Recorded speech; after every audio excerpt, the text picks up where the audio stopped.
The bus hissed to a halt on the cracked pavement of the terminal, its air brakes sighing like something exhausted. When the door folded open, the driver didn't say anything, didn't even look at me. He simply jutted his chin toward the street, as if even speaking about the town wasn't worth the effort. I slung my bag over my shoulder, stepped down, and felt the strange quiet waiting for me like a hand pressing against my chest. It was early evening, but the light was dimmer than it should have been, the sky veiled with a grayness that seemed to resist the sun. The town stretched in narrow streets and long industrial blocks, factory chimneys stabbing upward, though none of them smoked. A row of squat buildings, their brick faces scabbed with soot and peeling paint, lined the main road. A faint smell, oil, metal shavings, and something sweeter, almost like rotting fruit, hung in the air. I had moved for work, or at least that was the story I told myself. The factory on the edge of town had been hiring, and with rent cheap and promises of steady pay, I had convinced myself this was a sensible choice. Still, something in me already whispered that I had made a mistake. The first thing I noticed was how empty it was. Streets that should have carried the pulse of people heading home or out for dinner were deserted.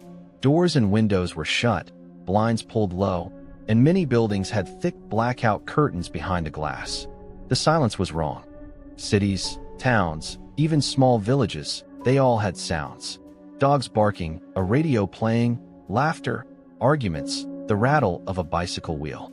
Here, there was only the faint hum of some unseen machine and the low sigh of wind. I walked toward the boarding house I had arranged over the phone. The landlady, a woman who had given me only her last name, Barrow, had told me she kept a room for new arrivals. Her voice on the call had been flat, not unfriendly exactly, but drained of warmth, as though politeness was just another chore. As I passed storefronts, I saw signs that contradicted the time of day. A bakery with its open sign glowing softly was shuttered tight, and across the street, a small diner had a chalkboard outside that read "Midnight Breakfast Specials."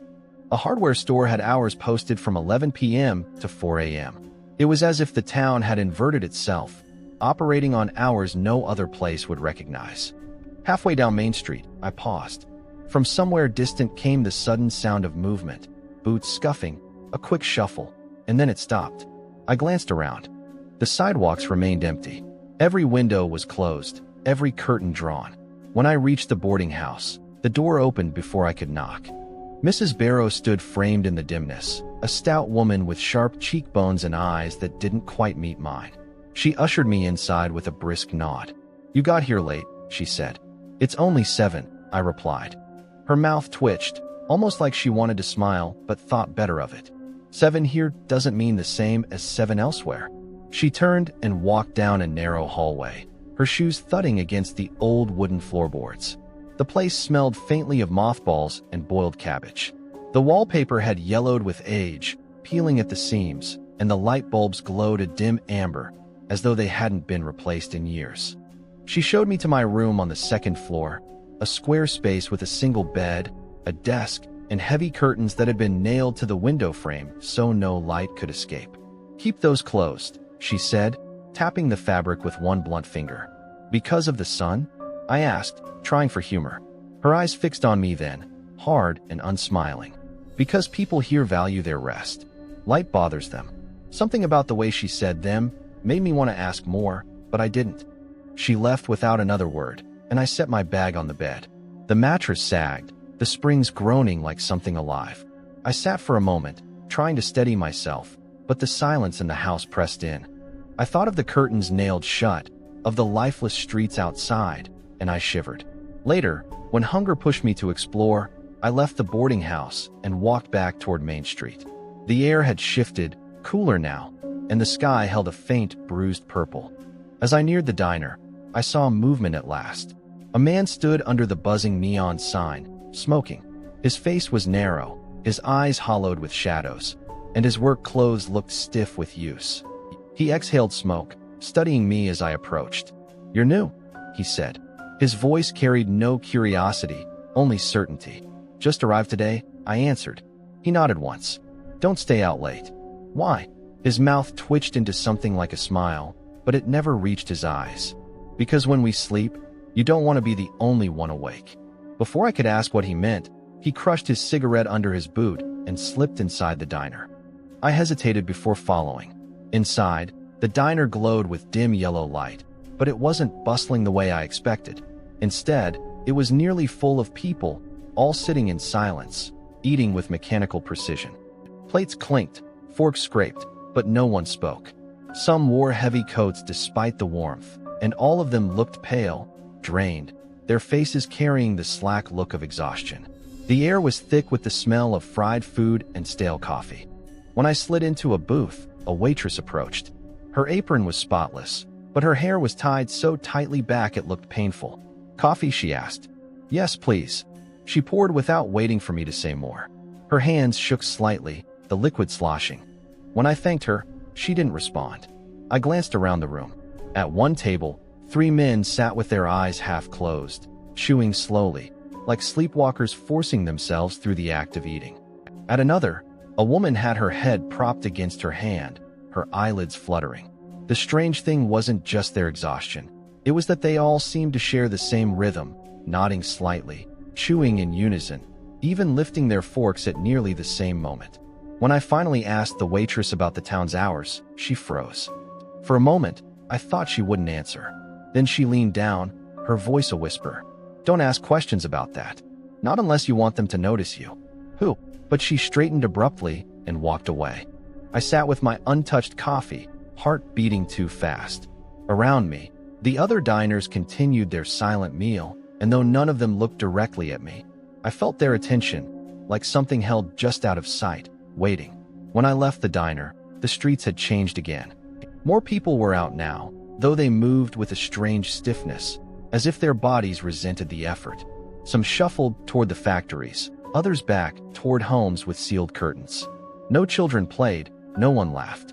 A bell rang somewhere in the distance, and as it did, I saw half the people pause, their movements halting in eerie synchronization. Then, just as quickly, they resumed, peeling off in 2 separate streams, one heading deeper into the industrial blocks, the other vanishing into shadowed alleys. I hurried back to the boarding house, every step echoing too loudly. When I entered my room, I locked the door and sat in the dark, the blackout curtains closing out what little light remained. Lying in the sagging bed, I thought about what the man had said outside the diner. "Don't stay out late. When we sleep, you don't want to be the only one awake." I didn't know what that meant, but as the house creaked around me, I had the distinct, stomach-tightening sense that the whole town moved to a rhythm I couldn't hear yet, one that had already begun to pull me into its strange cycle. I woke to the sound of creaking, the kind of noise that doesn't belong to a house settling, but to someone moving in it. For a long moment, I lay still in bed, staring at the ceiling where faint shadows pulsed from the street lamp outside. The blackout curtains smothered most of the light, but small slivers of dull orange bled through around the edges, turning the ceiling into a canvas of restless shapes. The noise came again, a soft, dragging shuffle across the hall. I sat up. The clock on the desk said 3:14 a.m. My skin prickled with the realization that, despite the hour, the town wasn't silent.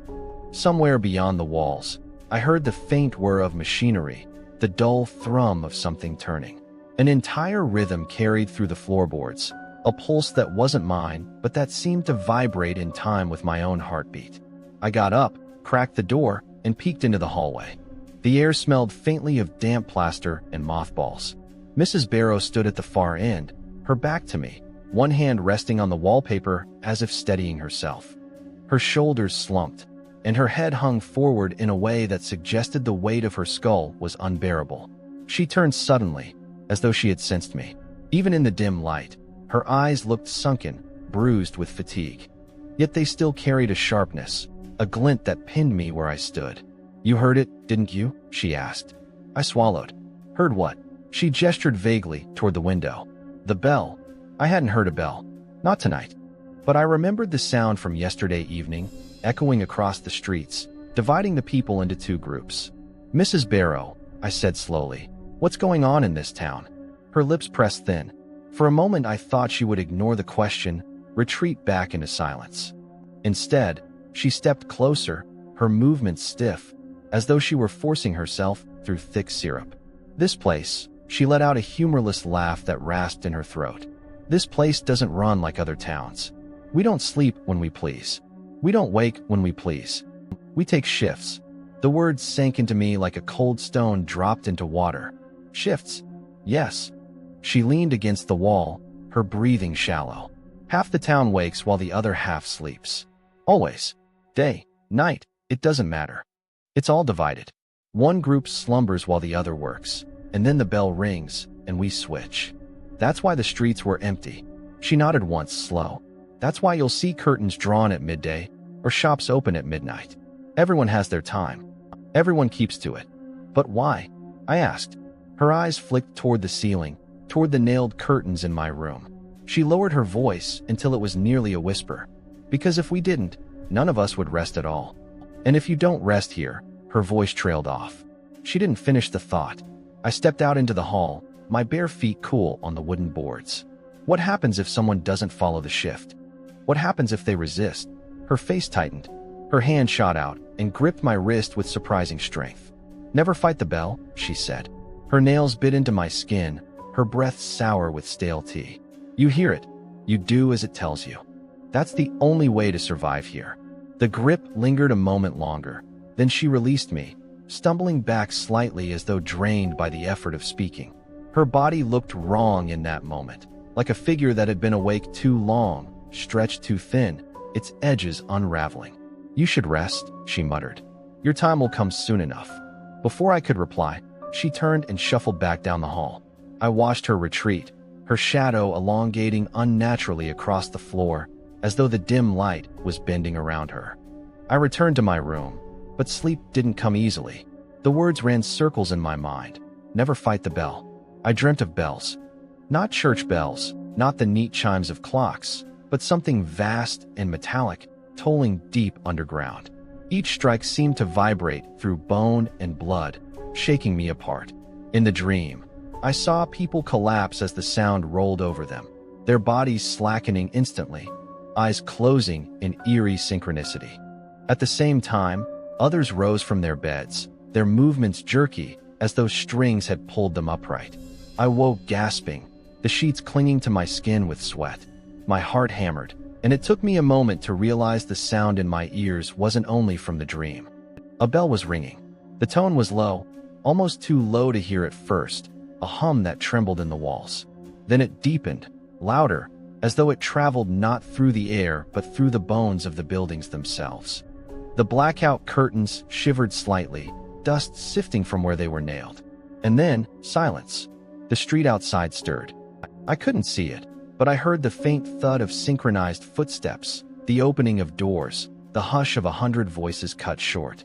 Something in the air itself changed, heavier, charged. I didn't dare move.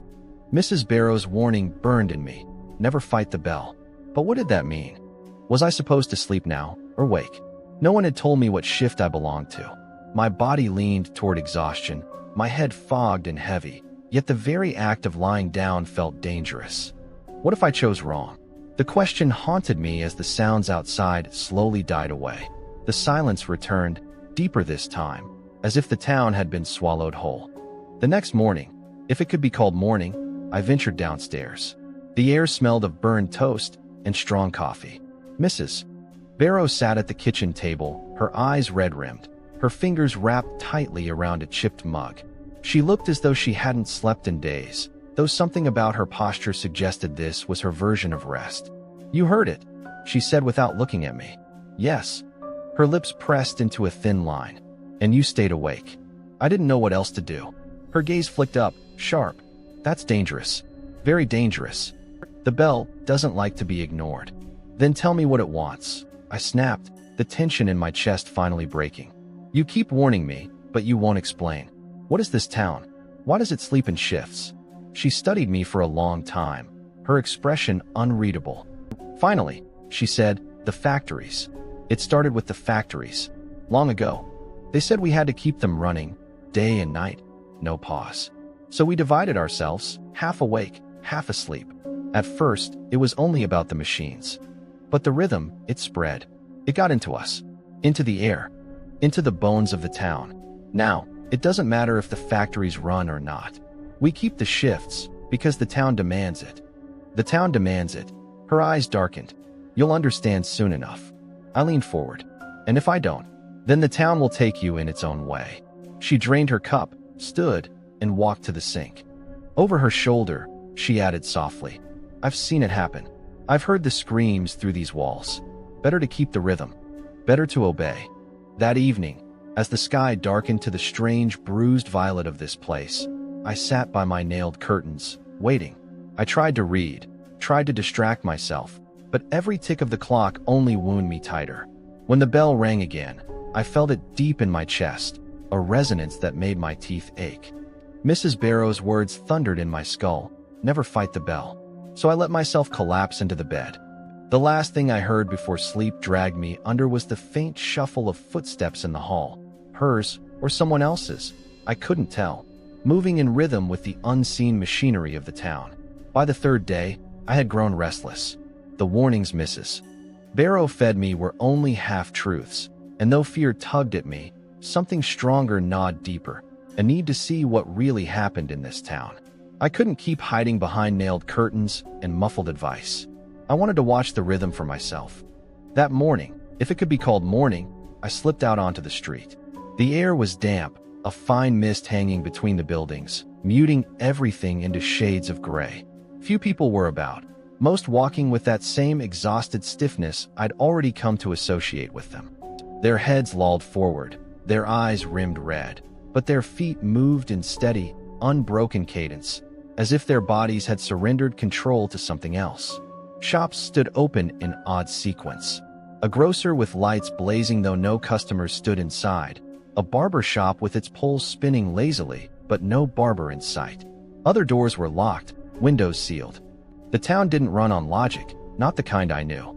I wandered further from the main street into narrower lanes where rows of houses hunched together like conspirators. Each had heavy curtains choking the light, and in several I noticed handwritten notes pinned to the doors, times scrawled in chalk or pencil, little reminders. Sleep, 10 to 1800 hours. Wake, 18 to 2 o'clock. The rules of the place were written everywhere, if you knew how to read them. A man leaned against a lamppost, smoking. His shoulders slouched, his lips cracked and pale. I approached cautiously. Excuse me, I said. Do you know? He raised one finger sharply to silence me. His eyes darted upward, as if listening to something I couldn't hear. Then I heard it. The bell. It was not like any church bell or clock tower I had ever heard. This was something older, heavier, a deep, bone-shaking toll that seemed to well up from the earth itself. It vibrated in my chest, pressed against my eardrums until my teeth hummed with it. The sound did not merely travel through the air. It seemed to possess it, thickening it until breathing became effort. The man in front of me didn't even flinch. His cigarette tumbled from his fingers. His eyes rolled back, and he collapsed like a marionette with its strings cut. He hit the cobblestones hard, but there was no cry of pain, no protest. He was already breathing evenly, his face slack with sudden sleep. I stumbled back, my heart pounding. Around me, the same thing was happening everywhere. A woman carrying groceries slumped against her doorframe, unconscious before the bags even spilled from her arms.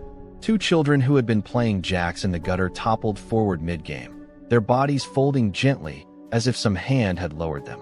It wasn't a slow succumbing to drowsiness. It was instant, immediate. One moment the town breathed and shuffled and moved. The next it collapsed into a hush of bodies. Dozens, maybe hundreds of them, dropping at once.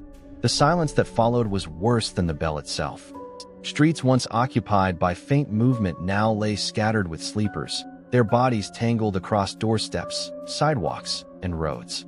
Their breathing carried into the air like the rustle of leaves in wind. I stood in the middle of it, paralyzed. The bell had not touched me. I was still awake. And then I heard the doors. At first only one, a latch clicking open, a creak of hinges. Then another, and another, until the sound rolled across the town like a ripple. Doors opening, windows sliding up, shutters lifting. People emerged. Not the same people who had fallen. These were others, faces I had not seen before, some with hair tousled from bed, others still pulling on coats. They stepped out briskly, as if waking at this precise moment was not strange at all, as if collapsing unconscious at the sound of the bell were nothing unusual. A man swept his shop's threshold with a broom. A woman unlocked a bakery and began setting loaves into the window. Children stretched and laughed, picking up the jacks that their counterparts had dropped.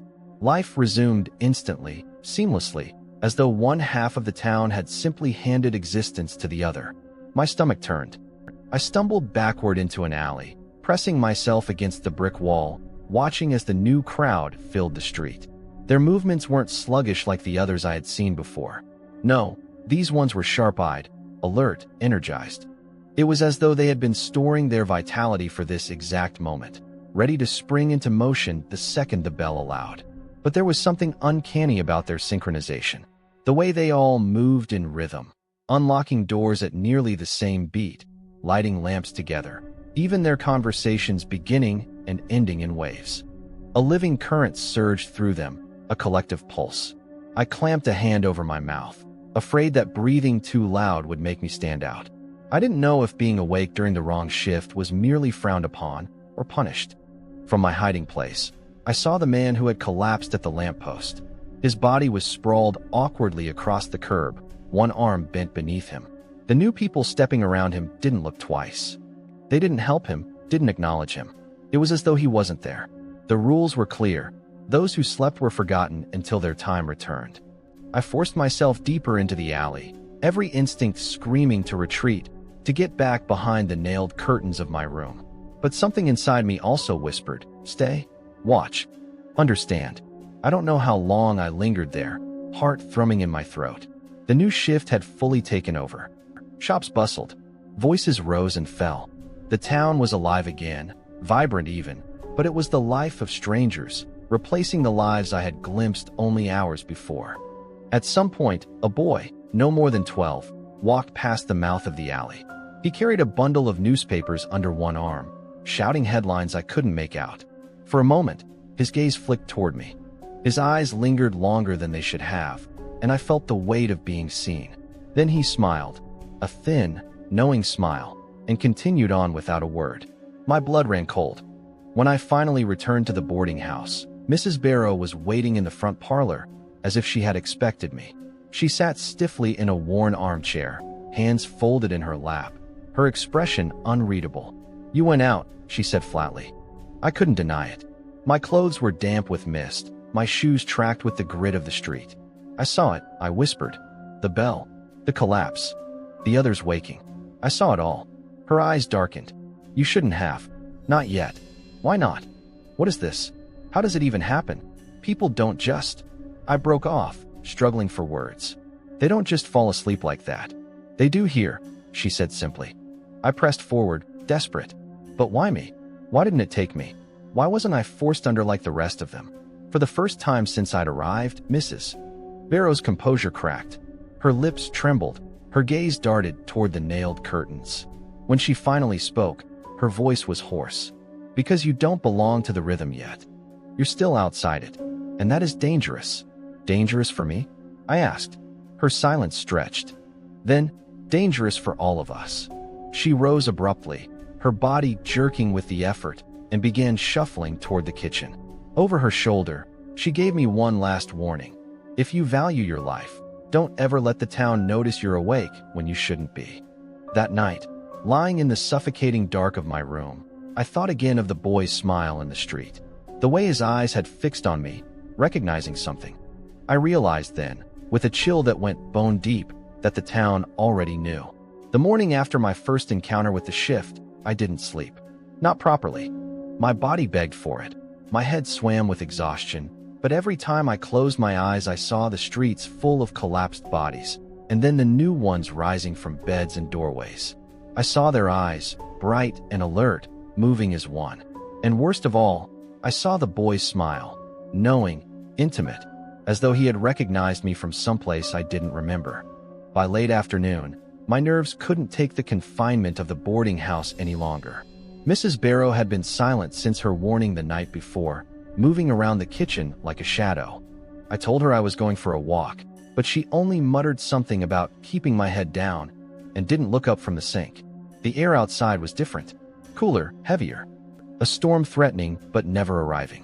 I walked the streets, trying to piece together the rhythm of this place. The bell would ring again, I knew, but for now, the other half was awake. The ones I hadn't seen clearly before. They filled the town. At first glance, they looked like ordinary townsfolk. Men in work clothes, women with baskets, children skipping down cobblestones. Yet something about them was off. Not wrong in any obvious sense, but subtly skewed, like reflections in a warped mirror. Their skin carried a pallor that wasn't quite illness, but wasn't healthy either. The kind of pale you see in people who spend years underground, unkissed by sunlight. Even when lamplight glowed against their faces, their complexions didn't warm. It was as if color itself had abandoned them. And their movements slower, yes, but not sluggish. More deliberate, as though each action required concentration. A man lifted his hat to wipe his brow, but the gesture felt rehearsed, almost ceremonial.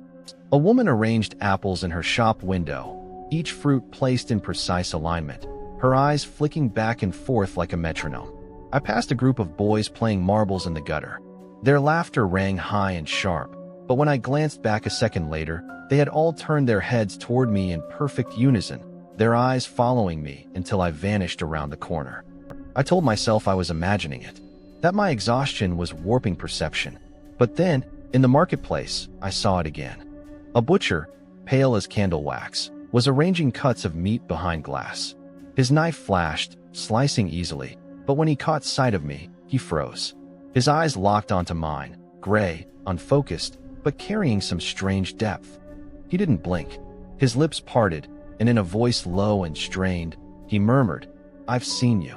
The knife slipped in his hand, clattering to the counter. But he didn't look down. He just kept staring. I turned and left before he could say more. But as I hurried away, I felt the weight of more stares. Shopkeepers, passers-by, even a woman leaning out of her window, all glancing at me with something between recognition and accusation. As if they knew me, or dreamed of me. That evening, when the sky bruised again into purple and gray, I forced myself to the diner. I needed voices, conversation, anything to ground me. Inside, the place was full. Families, couples, lone men hunched over coffee. The waitress who had once warned me about them poured cups with mechanical grace. And yet every single head turned when I entered. Not dramatically, not all at once, but gradually, like flowers following the sun. Eyes lifting, focusing, tracking me as I walked to a booth. Their conversations dulled, voices thinning out until the clatter of dishes filled the silence.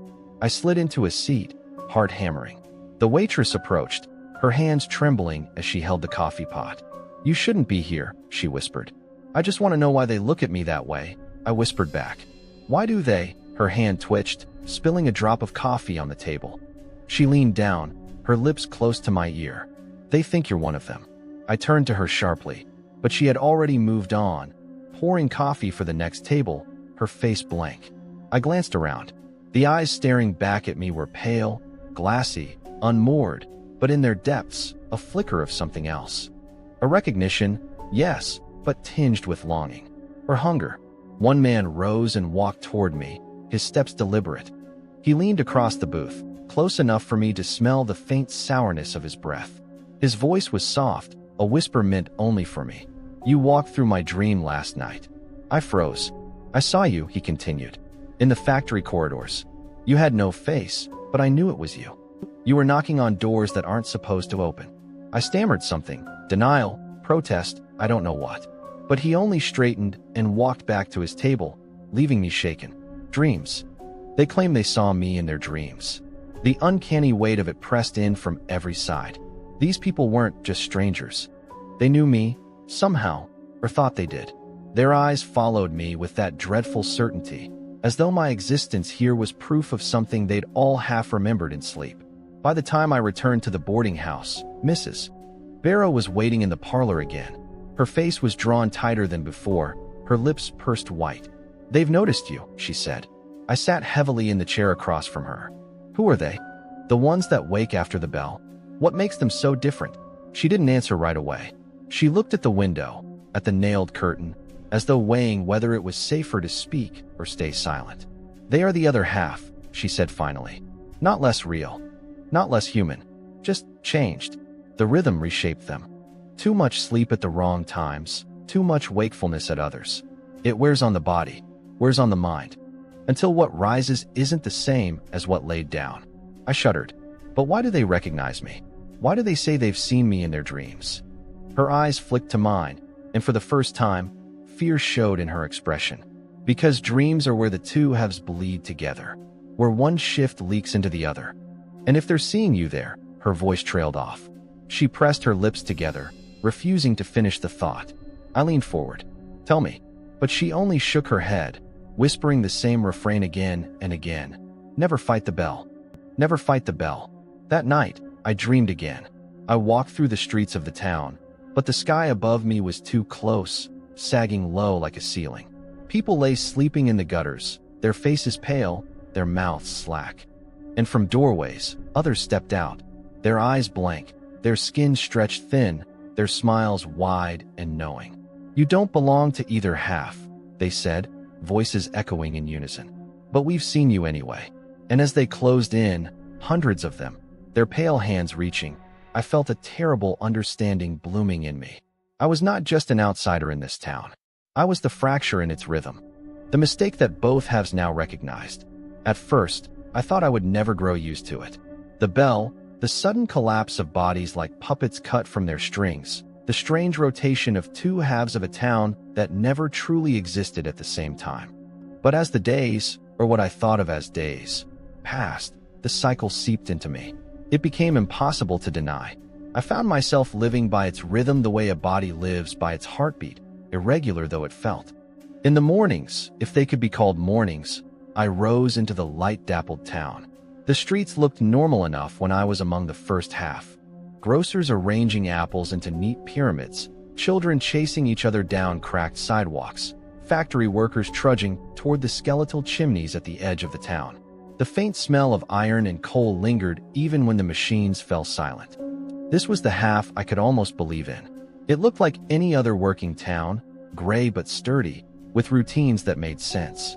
But then, like the inevitable drawing of a curtain, the bell would toll. Each time it struck, the world tilted. I no longer jumped when the first chime rang through my chest like a blow, though my heart always skipped. People would fall where they stood, mid-step, mid-breath, mid-laugh. Their limbs slackened, heads rolling to unnatural angles. Their bodies didn't crumple into heaps so much as fold down softly, like paper left in the rain. I should have been horrified each time, but after weeks I had grown almost numb to it.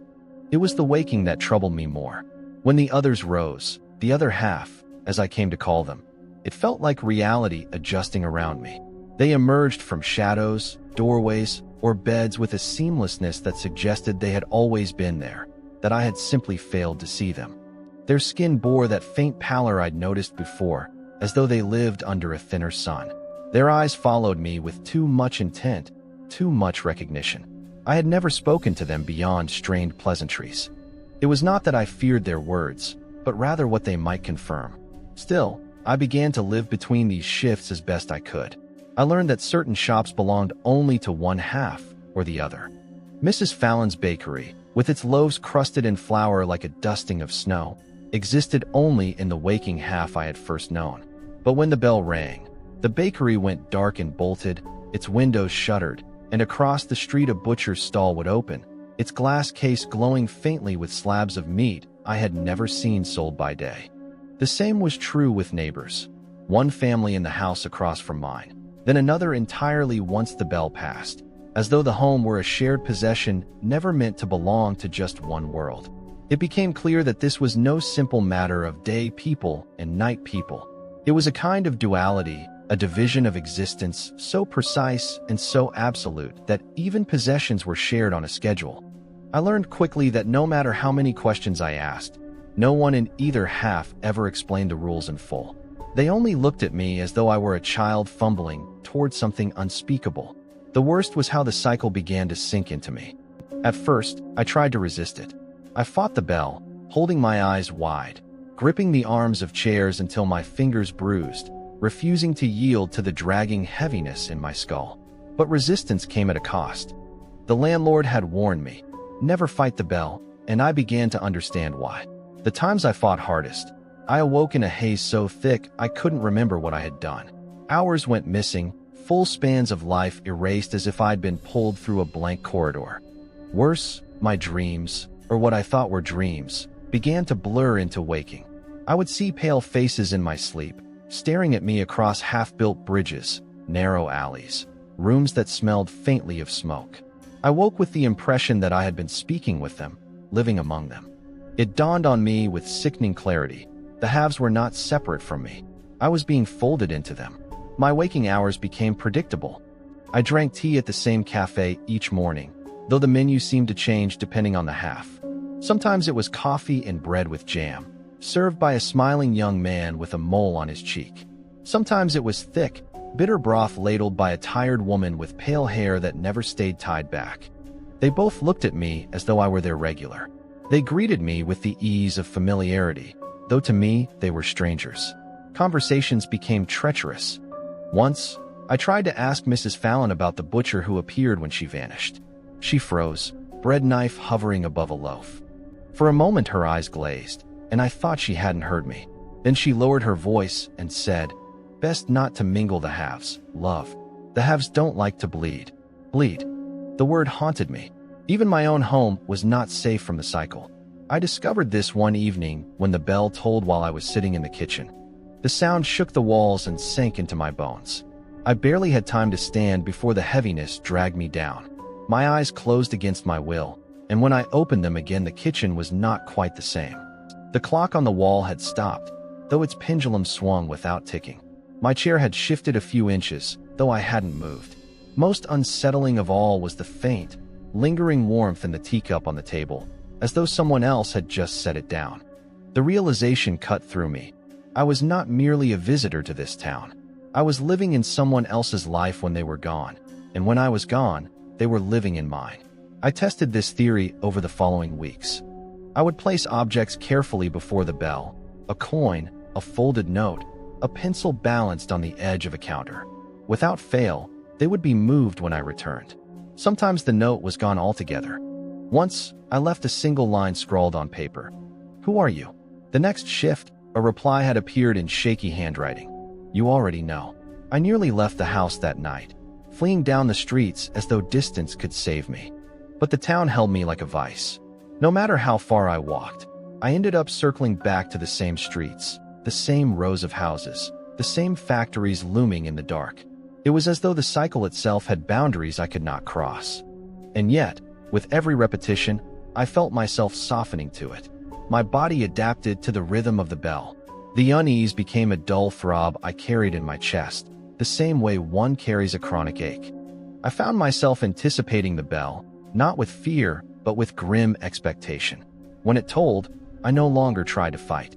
I let myself sink into the black tide, knowing I would surface somewhere else, someone else, to find my teacup moved, my bed sheets rumpled, my very life slightly rearranged by unseen hands. The others, the pale ones, the slow ones, grew more familiar. They greeted me as though I belonged, as though I had always been one of them. Their voices carried the strange lilt of memory, the way someone speaks to an old friend. I never remembered our supposed conversations, yet they treated me as though we had spoken at length. One evening, after the bell had dragged me under and pulled me back again, I looked into a mirror and startled. My skin seemed lighter than it had before, my eyes carrying the faint, sleepless glimmer I had seen in theirs. I touched my face, uncertain whether I was imagining it. But no, the change was real, subtle but irreversible. The halves were not just external, they were working their way into me. That night, I dreamed of bells ringing endlessly, one toll after another, never pausing, never granting silence. In the dream, I was both asleep and awake, walking the streets with two bodies at once, seeing the world doubled, blurred. And when I woke, I no longer knew which half I belonged to. The cycle had claimed me. I had been preparing for it without realizing that I was preparing at all. From the very first moment I stepped into this town, I had felt it hanging over me like a storm cloud, the sense that I was an outsider on borrowed time. Every alleyway, every curtain-drawn window, every shop that only half opened its doors when I passed, everything whispered of a rhythm older than me, larger than me, something that would eventually pull me into its tide.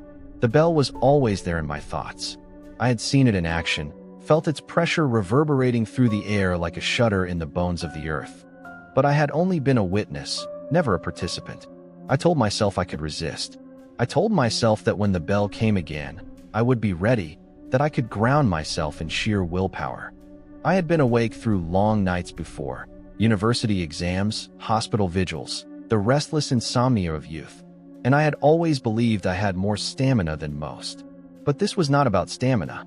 I learned that the hard way. The day began strangely ordinary. I had woken to the softer toll of the early hour bell, the one that seemed to mark the minor shift between those who rose first and those who lingered in their beds. The streets in the morning had their strange, uneven energy, as though half the town moved with true purpose while the other half stumbled along out of duty. I walked to the market where the fishmonger, an old man with hollow eyes, dumped fresh catches into pail buckets without meeting anyone's gaze. A woman selling bread leaned against her stall as if every joint in her body ached, but her hands worked quickly, kneading and cutting. I tried to blend in, but even as I bought a small loaf of the strange, dense bread they all seemed to eat, I caught her staring at me. Not at my face, but at my eyes. Her gaze lingered too long, as though she was waiting for them to flutter closed. "Not yet," I murmured, forcing a smile. Her lips curled into something that was neither smile nor frown. She just said, "It comes for everyone." I didn't ask what she meant. I already knew. By midday, the air began to change. There is no way to describe it that doesn't sound imagined. The sunlight dimmed, not because of clouds, but as though the air itself had thickened, filtering the light into something sickly and metallic. People began to move faster. Carts were pulled hurriedly from streets. Shopkeepers packed their stalls, their motions growing frantic the way animals move before an earthquake. And then I heard it. The bell. Not faint, not distant, but a thunderous roar that seemed to explode inside my chest. The sound was too large for the town, too vast to belong to any single tower or church steeple. It was the toll of something cosmic, something buried deep in the ground, yet also hanging high in the sky. It went straight through me. I froze. The landlord's words returned, "Never fight the bell." But I tried. God help me, I tried. I pressed my palms hard into the wooden frame of a doorway, fingers clawing at the splinters until they drew blood. I clenched my teeth so hard that pain shot down my jaw. I dug my feet into the ground, as though rooting myself would anchor me to wakefulness. The sound grew louder, and then, like a cord being cut, my strength vanished. My fingers uncurled. My knees buckled. My eyes closed without permission. The world dropped away from me. There are many kinds of sleep. The shallow drift of a nap, the heavy crash of exhaustion, the feverish blur of sickness. This was none of them. This was a shutting down, a forced surrender. It was not my mind choosing rest. It was my body betraying me, shutting every door in the house at once. I collapsed in the street, and in the instant before I lost everything, I saw the others around me do the same. A man carrying firewood slumped where he stood, the bundle spilling across the stones. A woman clutching her child fell forward, the baby somehow rolling safely from her arms before curling into sleep itself. It was as if an invisible hand had pressed every head to the ground. And then, nothing. When I awoke, the world was not the same. It was not just a matter of time passing, of the sun moving across the sky. It was a different place, tilted just slightly from the one I had left. The air smelled of damp stone and smoke, though I had gone under in daylight. The streets were alive again, but with other people, not strangers exactly. I had seen some of these faces in glimpses, in the half-open doorways in the alleys when the bell had rung before. But seeing them awake, walking, moving with purpose, it was like stepping into someone else's life. I sat up slowly, my head pounding, my limbs stiff. A boy walked past me, carrying a basket of small glowing bulbs that looked like fruit but pulsed faintly, as though alive. He glanced at me, and in his gaze there was that same uncanny recognition I had noticed before. He did not look surprised to see me, though I was certain I had never seen him awake. He just tilted his head and said softly, "You made it through." I wanted to ask what he meant. I wanted to demand answers. But the words stuck in my throat because the truth was dawning on me, and it was too vast to take in all at once. I had not simply slept. I had crossed over. The town in this other shift was not entirely the same. The buildings were there, but altered. Doors that had been shut were open. Streets that had been empty were suddenly crowded. There was a market again, but not the one I had known earlier in the day. The stalls sold different goods, jars of thick, black liquid that steamed even in the cool air, bundles of dried herbs that smelled sharp and metallic, cages of tiny birds whose eyes glowed faintly in the dark. The people themselves were different too. Their skin had a pale sheen, as though washed in moonlight, even though I could not see the moon. Their movements were slow but deliberate, as if every gesture cost them more energy. Their eyes, they unsettled me most of all. Large, wide, glassy, as though they had been staring at something too long. When they looked at me, it was not curiosity but recognition, as though they had dreamed me before I arrived. I stumbled through the streets, trying to keep my breathing even, trying not to draw too much attention. But attention found me regardless. At one corner, a man leaned against a wall, smoking a pipe that glowed with an ember too blue to be natural. He exhaled a cloud that writhed like it had nerves of its own. He saw me, and he grinned. "First time, isn't it?" he asked. I didn't answer. "Don't worry. You'll get used to it. We all do. Eventually." He tapped his temple with a long, yellowed finger. "Just don't cling too hard to the other half. They aren't real when you're here." I wanted to protest, to say I am real, but his words lodged in me like a splinter. If this world was as real as the other, then which side of it was my true one? Hours, or what felt like hours, passed. I wandered, trying to map the streets I thought I knew, but every turn betrayed me. Alleys stretched farther than they should. Houses leaned where they had not leaned before. The bell tower itself, which I had only ever seen in the distance, seemed closer, taller, its shadow falling over more of the town than should have been possible. I saw things too strange to name.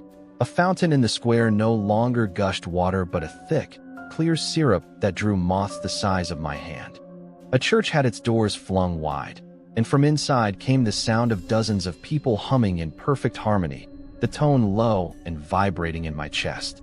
A procession of children walked past in pairs, their hands clasped, their eyes shut as though still dreaming even while they walked. And always, I felt eyes on me.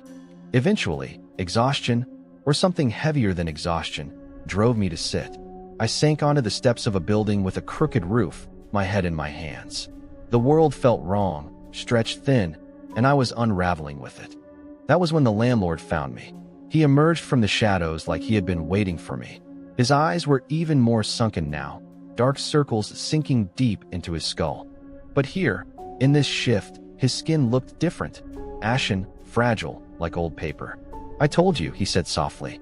"Never fight the bell." "I didn't," I croaked. "I tried, but I couldn't stop it." "Good," he said, though his voice was flat, unreadable. "That's the way of it.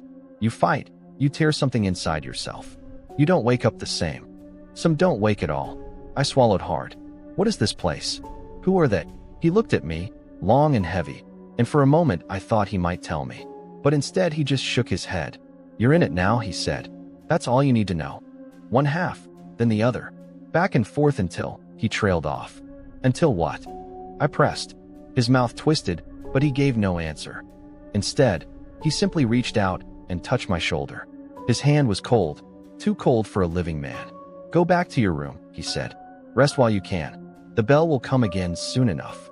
I stumbled home, but the word home meant less than it ever had. My little rented room with its peeling wallpaper and creaking floorboards felt like a coffin waiting to be sealed. I lay on the bed, staring at the ceiling, my mind racing, and still I felt the heaviness of that forced sleep pulling at me. The bell would come again, and when it did, I would have no choice but to follow. When the bell dragged me under this time, it was not the same blank and merciful darkness that had claimed me before.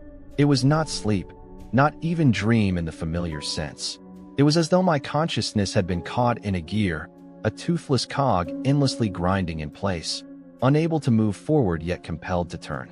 My body felt heavy, gone, dissolved into stillness, but my mind tumbled into a place that was not entirely mine. I opened my eyes within the dream, or rather, the dream opened its eyes inside me. The sky above was a choking expanse of gray smoke that billowed endlessly from unseen stacks, coiling like thoughts I could not unravel.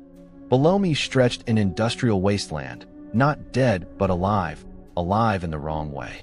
Buildings were not merely built of stone or steel. They seemed to pulse, pipes running like veins, valves opening and closing with the heavy wet breath of some hidden lung. Each gear and lever clattered with an intelligence that didn't require hands to guide it. The ground trembled beneath my feet, not like earthquakes but like the steady rhythm of machinery. Thump, hiss, grind, repeat, as if the whole landscape were the innards of some impossible clock, and I had fallen inside. I began to walk without willing it, my legs pulled forward as though caught in the teeth of some great unseen conveyor. Shadows slithered between the machinery, not like workers moving about, but like thoughts, figures half-formed and liquid, rippling across the metal as though the iron itself remembered people and replayed them like flickering film reels. It was only when I saw faces that I understood the true horror. There was Mrs. Halpern, the baker I'd bought bread from in my first days here. Only she was taller than I remembered, her body drawn out like molten wax stretched too far. Her hands were nothing but long rolling pins fused with flesh, kneading endlessly at dough that dripped from her palms, steaming as though it were alive. She looked up at me with a face I almost knew, her mouth filled with turning gears, and whispered something I couldn't hear over the clanging of invisible hammers. Behind her, I saw the landlord, or rather, something like him. His hollow eyes were deeper now, carved straight into the machinery of his skull, the sockets glowing faint orange like furnace doors. He did not speak. He only raised one bony finger to his lips in that same gesture he'd given me on my first night in town. A warning, a silencing. But here, it felt less protective, more complicit. Everywhere I turned, the townsfolk appeared, or half appeared. They were altered, unfinished, as though the dream stripped them of their disguises and showed me what the waking world refused to admit. The butcher had knives for arms. Children's laughter rang out in echoing chambers, but the children themselves were nothing but shadows pressed flat against the smokestacks, mouths opening wider than their faces. And always, underneath it all, there was the whispering. At first it was just machinery, the hiss of steam, the clank of gears, the scraping shriek of metal bending. But as I walked deeper into the shifting industrial maze, I realized those sounds had been arranging themselves all along, weaving into words too low for waking ears. Words that grew clearer, as though the factory itself was learning how to speak through its own noise. Sleep in your place. Work in your place. Dream in your place. Do not cross the shift. I stumbled, my heart tightening in my chest. The words sank straight into me, bypassing sense, and for a moment I thought I understood what the bell really was. Not just a signal, not just a sound. It was the voice of the machinery itself, the master clock winding and unwinding its subjects. The shadows began to notice me then. Faces turned as though peeled from the walls. Eyeless heads cocked in recognition. I heard a low susurrus ripple through the dream. Not words this time, but the unmistakable texture of curiosity. The shadows leaned closer. One stepped out from the machinery itself, dripping oil, its jaw a loose hinge. It reached toward me with a hand that was nothing but smoke condensed into fingers, and when it touched my chest, I woke up. I came to with a jolt, lying on the narrow bed in my rented room. Sweat plastered my hair to my forehead, my sheets twisted around my body as though I'd been fighting something in my sleep. The bell was gone, the silence afterward heavy and suffocating.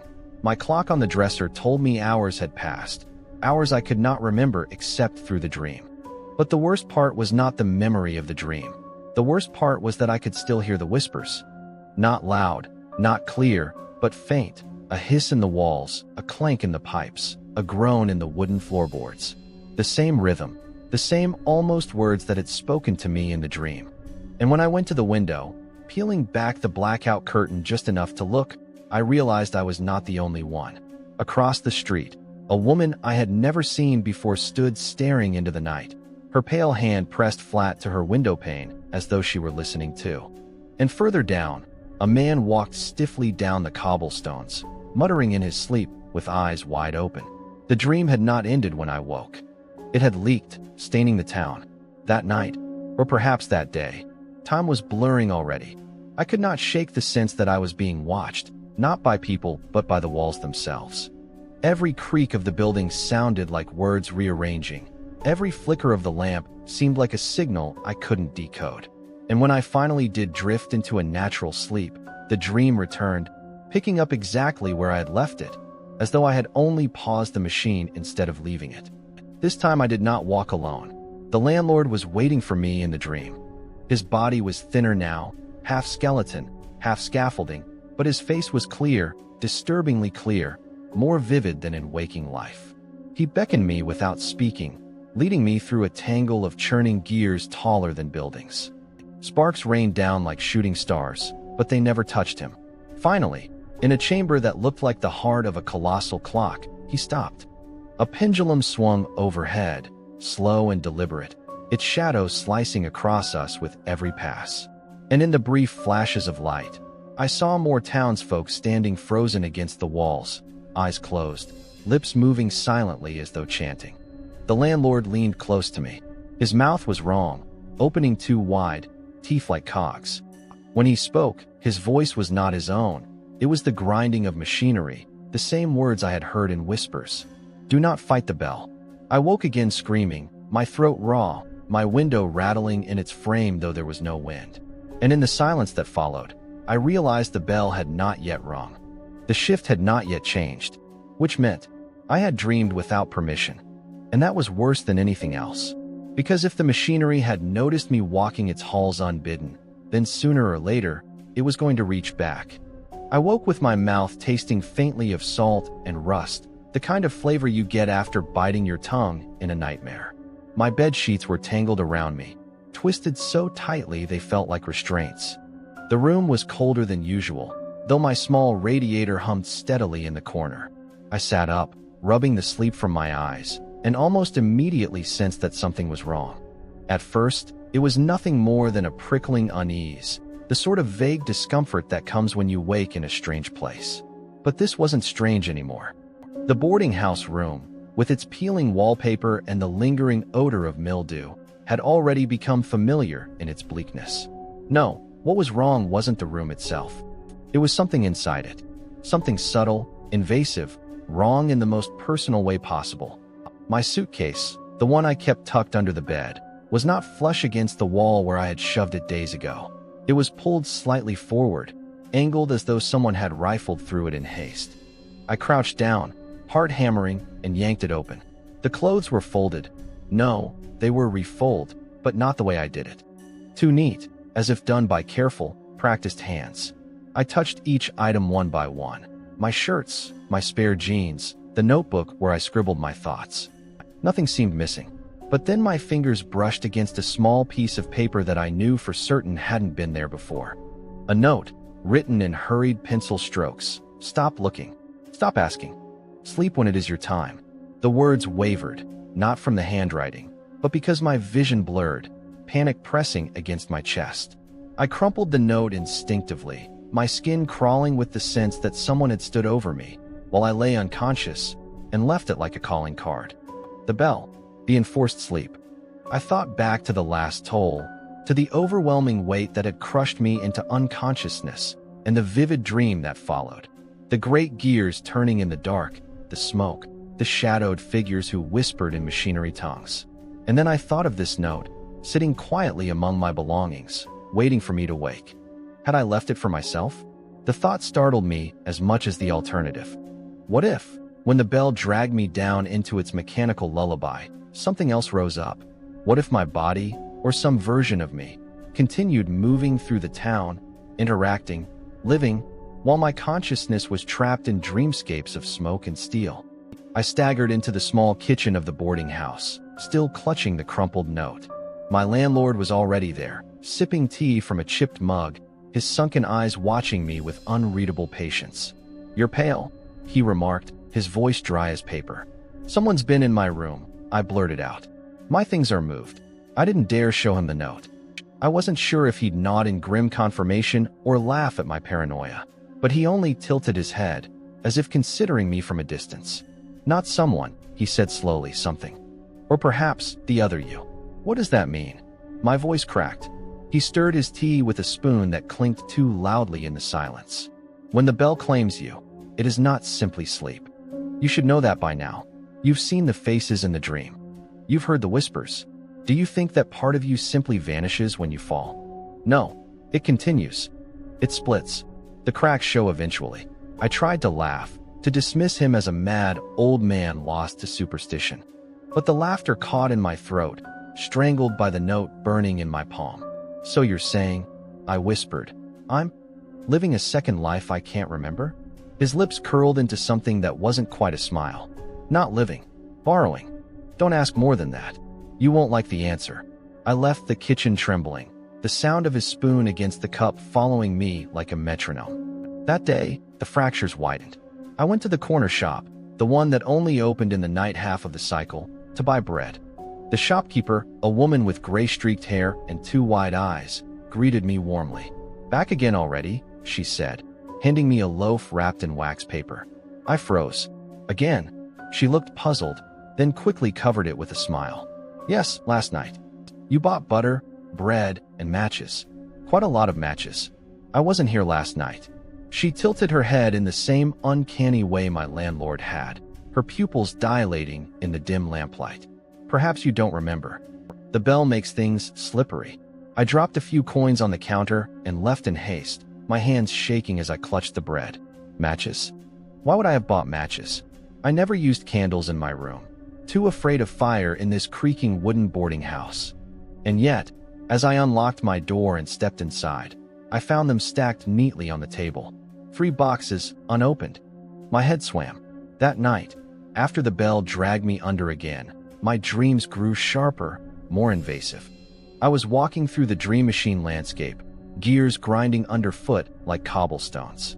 And in the distance, flames licked upward, consuming buildings that looked eerily like the town itself. Figures moved in the smoke, their faces familiar, though distorted. Neighbors, shopkeepers, all with their eyes burned hollow. One figure stood apart, holding a box of matches. And when they turned, I saw my own face staring back at me. I woke screaming, sweat soaking my clothes. My bedside table was wet with spilled water, though I hadn't touched the glass before bed. My notebook lay open, pages covered in writing I didn't remember making. The words looped and tangled across the paper, half-sentences and sketches of fire, bells, and clock faces. And over again, scrawled until the pencil tore through the page. Wake up before the fire. The next morning, my neighbor, a wiry man with a limp, waved to me in the street. Thanks for the talk last night, he said casually. I froze, stomach twisting. What talk? He chuckled, as though humoring a joke. You were out late. Said you couldn't sleep. You walked with me down by the factory gates. Told me all sorts of things about the gears you hear in your dreams. Gave me one of your matches. I tried to speak, but the words wouldn't come. The fractures were no longer just cracks. They were fissures, widening daily. Parts of my life were being lived without me, carried on by some shadow self who moved while I slept. And worse, the people around me didn't see this as strange. To them, it was natural, expected. By the time I stumbled back to my room, I knew one thing with dreadful certainty. If I didn't find a way to hold on to myself, to bridge the gap between my waking and sleeping halves, I would lose track of which life was truly mine. And perhaps, eventually, there would be nothing left of me at all, just 2 fractured shadows, living endlessly in shifts. The night was thick with the kind of silence that felt purposeful, as though every living thing in the town had been commanded to hold its breath. The narrator had grown used to these silences, the strange pauses that stretched before the tolling of the great bell. But tonight was different. They had decided to resist the rhythm, to stay awake and meet the sound on its own terms. They wanted to know what lay beneath it, what it was hiding. They sat at their window, staring out across the street. It was empty, though not abandoned. The curtains across the way trembled slightly, as if restless bodies shifted behind them. A single lamppost flickered, casting a pool of light that seemed too sharp, too harsh for the rest of the muted town. The narrator's pulse ticked in rhythm with the stutter of the bulb, their nerves wound tight in anticipation. And then it came. The bell. It did not simply ring. It unfurled. The first note was deep, heavier than the narrator remembered, as though the earth itself had swallowed a weight and groaned in protest. It rolled through the streets, through the windows, through the narrator's bones. Their teeth rattled. Their chest ached. But instead of collapsing into unconsciousness as they had before, they forced themselves to remain upright, gripping the wooden frame of the window so tightly that splinters dug into their palms. The sound shifted. At first it seemed like resonance, the way a single note could create overtones, harmonics rising and falling. But this was not music. Beneath the toll, other sounds writhed, a hiss like steam under pressure, a chorus of faint whispers, layered, weaving through each other. The narrators strained their ears, trying to separate words, and for a fleeting moment, they thought they heard their own name being spoken, stretched long and thin across the hum of the bell. They tried to steady their breathing, but then came the next layer. It was not whispering anymore. It was screaming, muffled, distorted, as though the voices were being dragged up from under fathoms of water or thick walls of stone. Dozens of them, hundreds. Their cries rose and fell in waves, so faint they could almost be dismissed as the ringing in one's ears after standing too close to a great machine. But once heard, they could not be mistaken for anything else. The narrator clutched their head, shutting their eyes, but the sound burrowed inward. Behind the screams came another tone, wet, ragged, disturbingly organic. At first they thought it was static or interference. But no, it was chewing, the slow, deliberate sound of something feeding. Their stomach lurched. They pressed their forehead against the cool glass of the window, trying to convince themselves it was imagination, a mind trick brought on by exhaustion. But then the movement began. Outside, across the street, the curtains shifted, not with restless townsfolk settling into enforced slumber, but with something else, something rising. Shadows bloomed where none should be.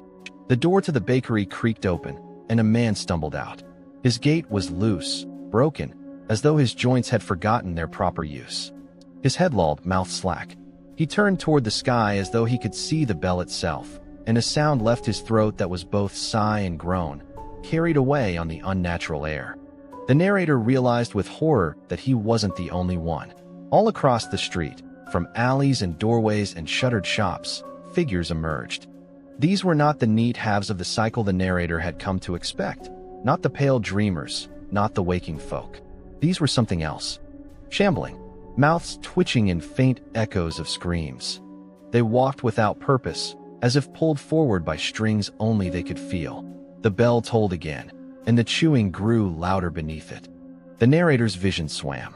A sudden ache clawed up the back of their skull, like invisible fingers dragging them downward into unconsciousness.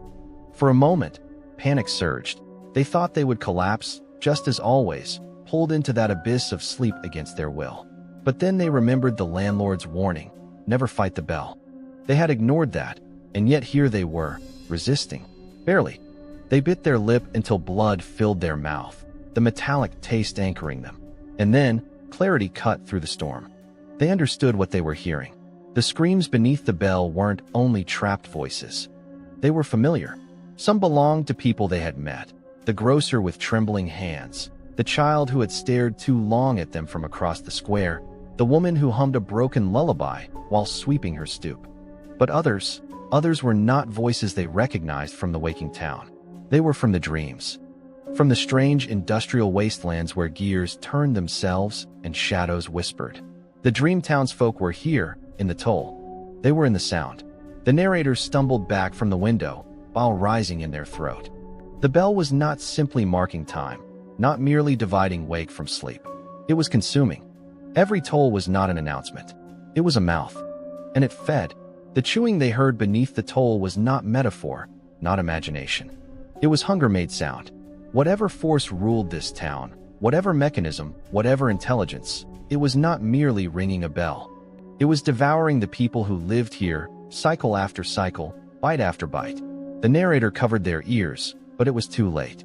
The sound was not in the air anymore, it was in them. Their chest vibrated with it. Their heartbeat no longer felt like their own, but an echo of that impossible bell.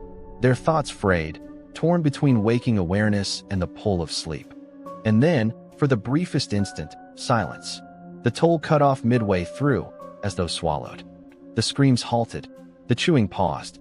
In that breathless gap, the narrator could hear only the rasp of their own lungs, ragged and desperate.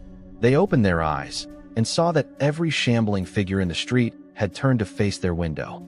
Dozens of pale, distorted eyes locked on them, unblinking. The air thickened with attention, suffocating in its weight. And then, in unison, every one of those broken mouths opened. The narrator could not hear them, not truly. But they felt it, a vibration in the marrow of their bones. A collective word, not spoken but pressed against the inside of their skull like an invading hand. Listen, the bell tolled again. And this time, they screamed with it. The narrator had thought they were getting used to the strange rhythm of the town. They had learned to expect the tolling of the bell, the sudden sleep, the fractured awakening. They had even begun to track the cycle, noting what time of night or day the shift seemed to take place, though the town's clocks never aligned properly. But nothing could have prepared them for what they discovered when they finally gathered the courage to spy on the half of the town that wasn't awake with them. It began with a sense of unease that grew heavier each night. Each time they were forced into sleep, they woke to things that felt altered, invaded. A spoon with a smear of something sticky that wasn't from any food they'd cooked. The faint smell of sweat and iron lingering in their small rented flat, as if someone had been inside. The window curtains trembling slightly, though they swore they'd left them tightly drawn. At first, they thought it might be the landlord, checking in or perhaps snooping. But there was something else, something deeper, pressing against their thoughts. A suspicion that when they fell asleep, they weren't leaving their body empty. Someone, or something, was filling it. The chance to confirm these fears came on a night when the narrator heard the tolling of the bell but managed, through sheer force of dread, to resist the collapsing weight in their limbs. It wasn't complete resistance. They still felt themselves falling into a strange half-dream. But this time, their eyes fluttered open for a few stolen minutes after the shift began. Their vision was blurry, every light doubled and smeared, as if they were underwater. But what they saw through that haze made their stomach twist. The neighbors, people they'd spoken to earlier that day, lay in their beds, bodies jerking in strange spasms. Their mouths hung open, drool stringing down their chins. But this wasn't the slack-jawed look of ordinary sleep. No, their mouths were working, lips flexing, teeth gnashing together. A few of them let out soft groans, guttural noises that almost sounded like satisfaction, like someone eating a rich meal too quickly to breathe. From the narrator's half-conscious vantage, it looked as though the entire row of houses was filled with unseen banquets, invisible food that only the sleepers could consume. But then they saw more shadows. It began as something subtle, just the shape of lamplight bending oddly against the bedroom wall. The narrator blinked hard, thinking it was their failing vision, but the shape grew clearer. Long, black streaks stretched across the wall, like the hands of a massive, broken clock ticking too slowly to measure time. They swept with unnatural patience, dragging darkness with them, making every corner of the room shudder. These weren't the gentle shadows of furniture or trees. They writhed. They had weight. The narrator's heart pounded. They tried to move, but the bell's influence clung too heavily to their body, leaving them paralyzed in the half-sleep state. Still, their eyes were open, and they watched. The shadows thickened, sinking into the twitching townsfolk. They poured into their gaping mouths, slipped into their ears, stretched across their faces like oily masks. Each time the shadow clock hand passed, the sleepers' bodies convulsed, their jaws snapping harder, their fingers clutching at invisible plates of food. The grotesque mimicry of dining spread across the entire block, and soon the air filled with a wet, rhythmic sound, the unmistakable sound of chewing. It was then that the narrator realized what they were witnessing wasn't eating in any real sense. It was feeding. The sleepers weren't consuming food. They were consuming time. The shadows moving like clock hands weren't marking hours, but harvesting them. The people in their beds were devouring something abstract, something that belonged not only to themselves, but perhaps to the waking half of the town, to anyone unlucky enough to resist too long. The narrator's chest tightened as they thought of their own lost hours, the gaps in memory, the misplaced belongings. Had their body also twitched and gnashed in the night, feeding on something they couldn't remember? Were they complicit in this silent feast? The thought grew unbearable, and yet they couldn't close their eyes. Suddenly, a sound cut through the night, something wet and deliberate. From the neighboring room, The landlord let out a low moan, followed by a sickening series of cracks and snaps. The narrator could just see, through a thin strip of window between their apartments, the silhouette of the landlord's head jerking unnaturally, his mouth wide, as if unhinged. The sound of tearing followed, as though his teeth were ripping through something fibrous. But there was nothing in front of him, nothing the narrator could see. Only air. And shadows. The narrator's own mouth began to move against their will. Their jaw tingled, lips twitching. They clamped their teeth shut, fighting to keep them closed, but the weight of the bell's command pressed down harder. Their tongue pressed against their teeth, aching to move. Their stomach growled with an alien hunger, a craving they couldn't name. It was as though their body remembered a meal their mind had never eaten. When the shadow hand swept across their own room, they felt it, a sudden rush of cold air in their throat, something pouring down into them, invisible but suffocating. They gagged, their chest heaving, but they couldn't expel it. Their body swallowed without permission. The taste, or the impression of taste, flooded their mouth, metallic, earthy, something that reminded them of rust and soil soaked in blood. And beneath it, another layer, something sweet, cloying, like the aftertaste of overripe fruit that had long begun to rot. They wanted to scream, to resist, but the bell's weight forced it all deeper inside. Finally, mercifully, the shadows passed. The landlord's grotesque chewing slowed. The neighbors' spasms subsided. One by one, the town lay still again, as though nothing had happened. When the narrator awoke fully, hours later, they staggered out of bed, their throat raw. They looked into the mirror and froze. There was a smear of something dark on their lips. It wasn't blood, not exactly, but it glistened faintly, black and oily, before sinking into their skin like it had never been there. They scrubbed their mouth raw in the sink, but the taste lingered in their throat. Worse than the taste, however, was the hunger, an ache deep in their stomach, low and constant, as if something inside them had awoken for the first time and was waiting, expectant. The bell had done more than force them to sleep. It had made them part of the feast. And somewhere in the silence of their rented flat, they swore they heard it still, the faint scrape of teeth, the whisper of chewing that never truly ended. The dread had been building for days.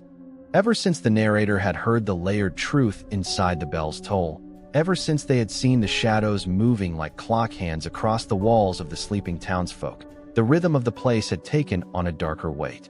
It was no longer just a cycle of waking and sleeping, no longer just a town with strange habits.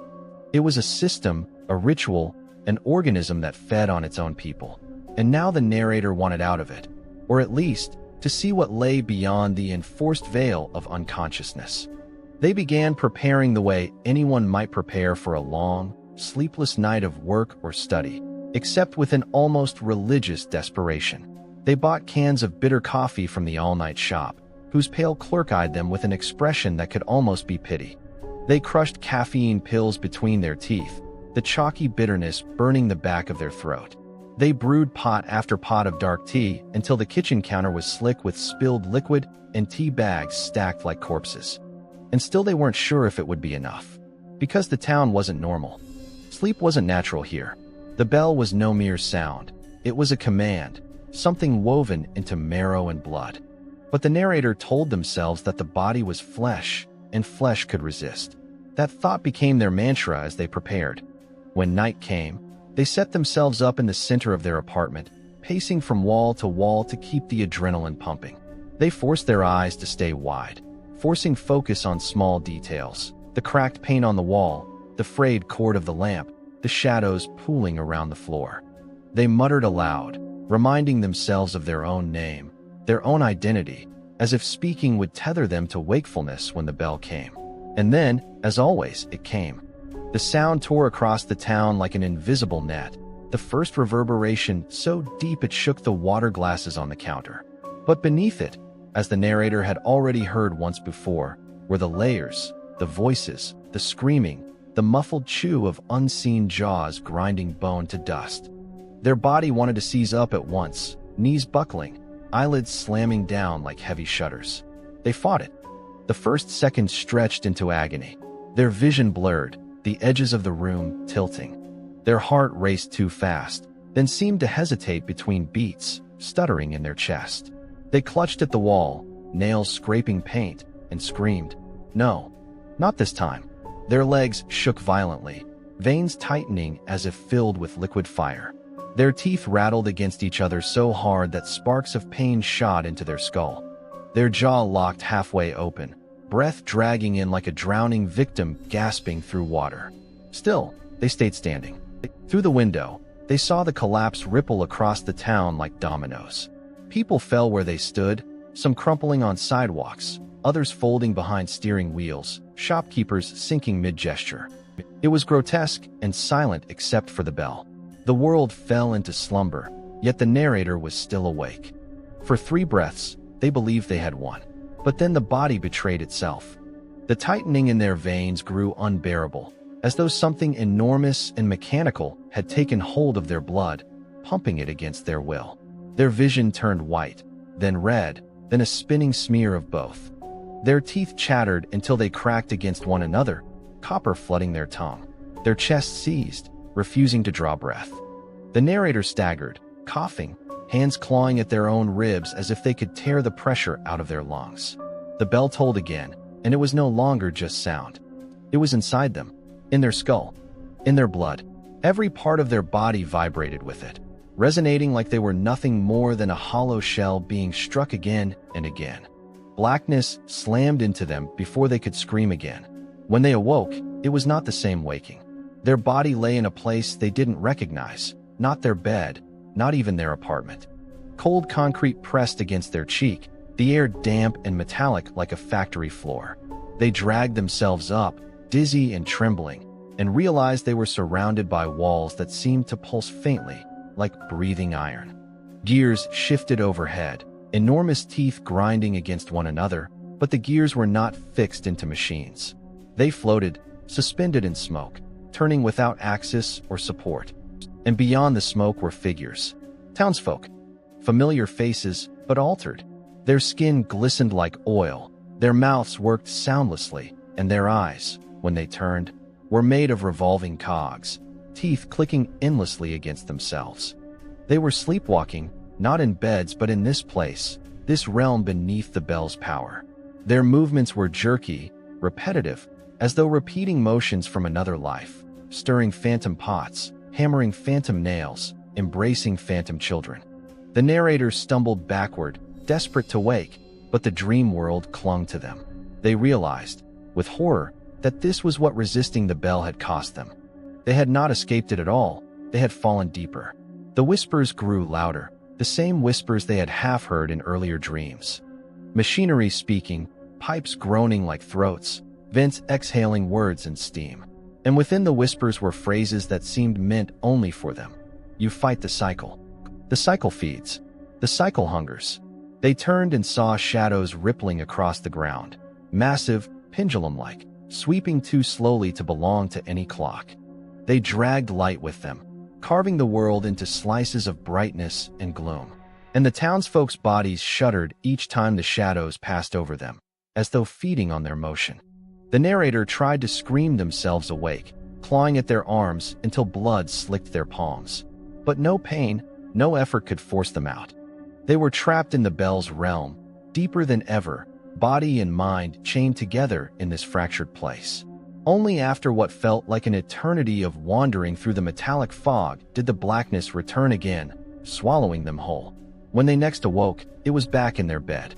Morning sunlight filtered weakly through the curtains, and for a moment, the ordinary familiarity of the room felt like a miracle. But then they noticed the bruises. Dark, ropey welts ringed their wrists and ankles, as though something immense had bound them in place. Their teeth throbbed from having cracked against one another. And worst of all, under their fingernails was dried blood. Their own. The landlord knocked on the door not long after. His sunken eyes took in the narrator's trembling form, the wild look in their face, and for the first time his mask slipped. He whispered hoarsely, "I told you, you don't fight the bell." But the narrator barely heard him. Their mind was still echoing with the whispers of that other place, and the knowledge that resistance had not freed them. It had only dragged them closer to the truth. And the truth was worse than sleep. When the narrator falls under the bell's command once more, they do not tumble into the shallow, fractured dreams they had before. This time, their sleep feels deeper, as though the ground has opened beneath them and they are plummeting through layers of reality itself. The familiar dreamscape of smoke, shadow, and iron reassembles around them, but it has grown immense, overpowering, no longer a mere suggestion of a dream but a world with weight, gravity, and rules of its own. The first thing they notice is the sound, not the faint whispers of machines they once half remembered, but the deafening, endless groan of gears grinding against gears. Each turn reverberates through the air, shaking the marrow of their bones. The sky above is not a sky at all, but an unfathomably vast gear rotating so slowly that its motion is imperceptible unless one stares for minutes at a time. And at the horizon, beyond the smokestacks and the twisted silhouettes of factories, stands something so massive that it eclipses everything else: a colossal clock. It is not built on the ground like a monument. It is the horizon, its base lost to shadow, its height stabbing into an endless void. Its face is fractured, its hands warped, moving with agonizing slowness, scraping across the hours with the weight of centuries. But the worst part isn't its scale, or even its uncanny construction. It's the faces, embedded between the gears, pressed into the metal, stretched across the clock's mechanisms like tallow on a drumhead, are the faces of the townsfolk. The landlord, the grocer, the woman with the baby who always hushed her child when the bell rang. Their features are distorted, mouths open in eternal screams that make no sound, eyes rolling wildly in their sockets as the machinery churns around them. The narrator staggers forward in this dream place, drawn closer against their will. The ground trembles with every beat of the bell, each toll echoing across the dreamscape like the pulse of a colossal artery. And then the truth clicks into place with terrifying simplicity. The bell is not a bell at all. It is the heartbeat of this thing, the monstrous clock that consumes everything in the town. As the narrator watches, they see the clock devour time itself. A building nearby flickers like a candle, its walls collapsing and reforming.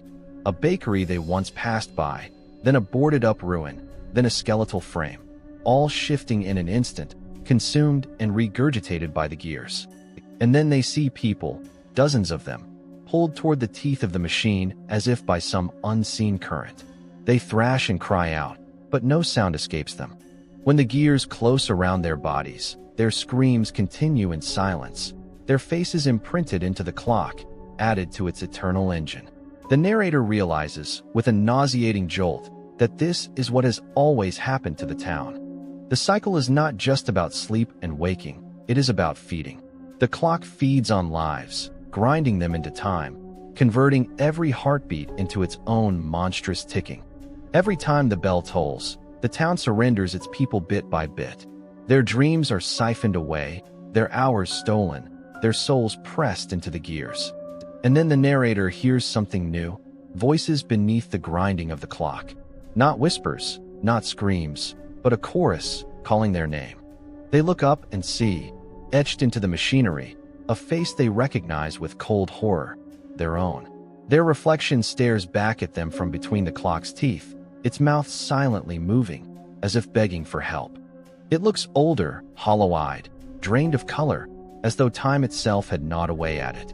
The narrator stumbles backward, clawing at their ears to block the sound of the bell beat, but it thrums through their very veins.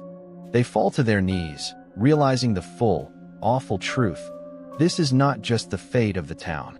It is their fate too. The moment they arrived, the gears had already claimed them. The cycle is a bargain struck long ago, and now they are caught in it. Every second they live, every dream they dream, every attempt they make to resist is only another turn of the gear, another offering to the clock. The shadow of the enormous hand passes overhead, sweeping across the land like a tidal wave of darkness. The narrator feels its weight pressing them into the earth, as though it is marking them, stamping them into the cycle forever. Before the dream collapses into blackness, they hear the final revelation whispered in a chorus of stolen voices. You are already part of the clock. And when they awaken, their heart is still ticking in rhythm with the bell. The first sign that something was wrong came in silence. The bell was late. It should have struck at midnight sharp. The narrator had begun to feel the rhythm in their bones by now. The way the air thickened a few minutes beforehand. The way conversations faltered as though every mouth sensed the imminent toll. But this time, the silence stretched too long. The town square buzzed with unease. People paced, some staring at their watches, others glancing up at the black, curtain-shuttered windows, waiting for that inevitable note to peal across the valley. But no sound came. Seconds became minutes. Minutes became an ache in the chest. The narrator felt it first as a kind of nausea, a pulling in the gut like the gravity of the world had been nudged slightly off-center. A bakery sign swung harder than the breeze could account for.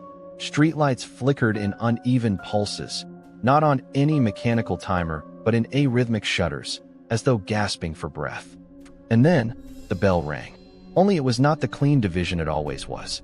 It was late, fractured, warped. Its chime wavered, dragging too long, breaking into ragged harmonics that sounded less like a toll and more like a throat gargling blood. The sound split the night open, and with it came chaos.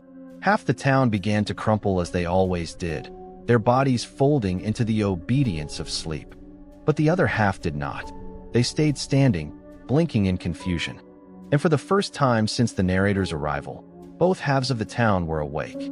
The effect was immediate and catastrophic. Neighbors stared at each other, faces pale, eyes wide with an animal terror that had no words.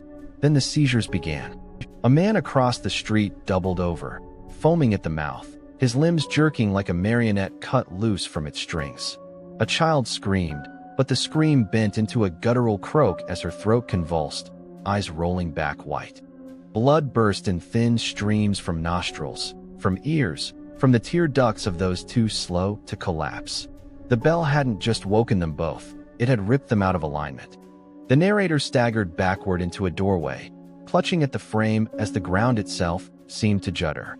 Shadows bled out from under the blackout curtains, stretching long and thin like clock hands across the cobblestones. They swept across people, and wherever they touched, bodies spasmed and dropped as though the very motion of time was slicing through flesh. The narrator saw faces they recognized from both halves of the town. The lively butcher who laughed too loud, the pale seamstress who stitched silently by lantern light. They should never have met. They were two sides of a coin, and now the coin had been split in half. Their eyes locked for a moment, not in recognition but in horror, as though seeing each other's existence for the first time broke something fundamental in the mind. Some tried to run. A man stumbled toward the edge of town, his legs pumping desperately, but every step he took seemed to land in the same spot, the street folding back onto itself like a loop of film melting through a projector. He screamed, tripped, and was devoured by a ripple in the air, not swallowed whole, but unstitched. His body tore apart in threads of light and dark, unraveling into the cobblestones. The narrator turned and ran too, though instinct screamed that nowhere would be safe. The bell was still ringing, though not in any way the ears could hold.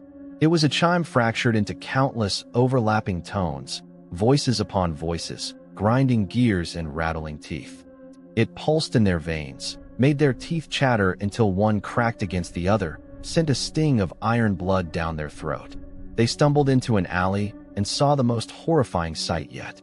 Two women, mirror images of each other, one pale and slow-moving, the other flushed with wakeful energy, had collided face to face.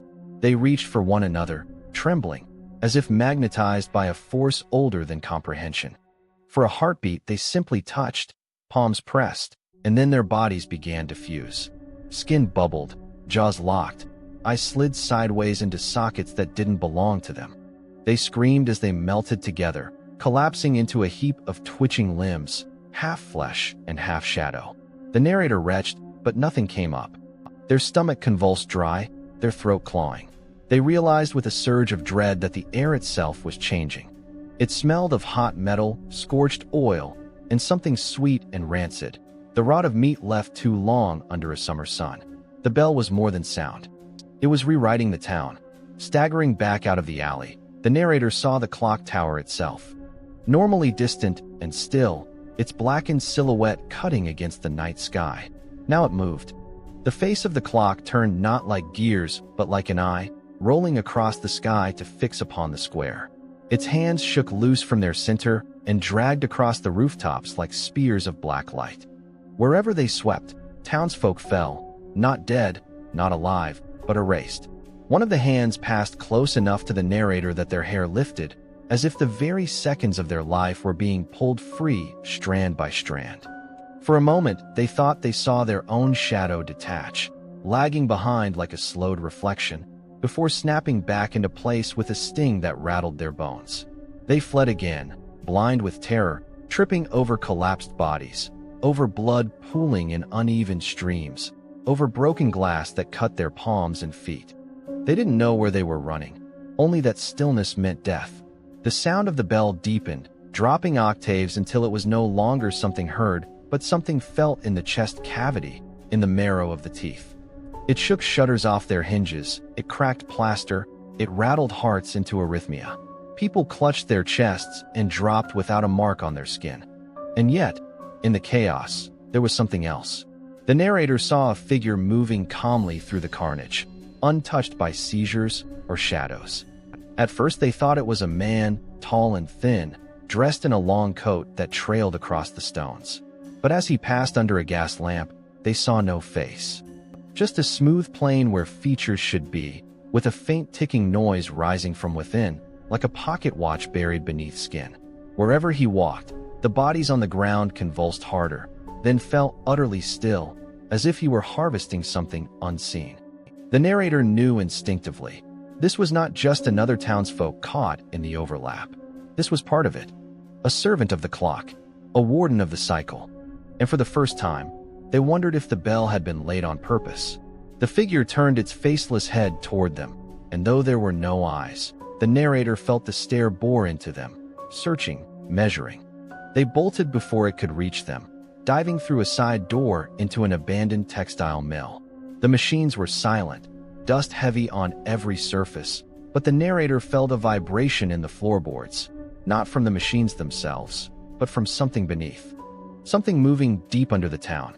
The screams outside blurred into one long mechanical groan, like the twisting of steel beams under impossible weight. The narrator pressed their back to the wall, shivering, their ears ringing, their veins still quivering with the aftershock of the broken cycle. They knew one thing with absolute certainty now: time had rules. The town had lived by those rules, fractured but surviving. And tonight, the rules had broken. The town itself would not survive the overlap. And if the bell rang wrong again, neither would they. The narrator is torn between the two halves of the town, both claiming to hold the truth. The waking half, with their steady voices and familiar smiles, insist that the pale others are hollow shells, dreamwalkers with no real soul. Yet when the bell tolls and the night half rises, their whispers pierce deeper, telling the narrator that the day people are only fragments, echoes stitched together by the clock's gears. The narrator feels the pull of both sides in their dreams, like invisible chains wrapped around their body, dragging them toward one existence or the other. They are warned that neutrality is impossible. If they do not choose, the clock will choose for them. In the dream, shadowy hands stretch out from both directions, ready to consume whichever part of the narrator resists too strongly. The terror of belonging or not belonging presses in, leaving them to question whether either side is human anymore, or if both are only extensions of the machine. The narrator's resistance shatters beneath the last toll of the bell. Its sound no longer comes from above the clock tower, but from within their very bones, vibrating through marrow and thought. They feel themselves dissolve, their mind unspooling into gears and shadow, their body heavy and unresponsive. When they awaken, it is not in their own skin. They glimpse themselves from outside, their body rising, moving through the town with eerie calm, continuing a life as though nothing had changed. But it is not them anymore. They are trapped in the other half now, drifting through the hidden hours, unseen by those awake. They become a shadow among the shadows, part of the endless machinery that feeds the clock's hunger. No matter how loudly they scream inside the dream, their voice joins only the whispers that echo beneath the bell. The cycle closes over them like a locked gear. The town will keep ticking long after they are forgotten.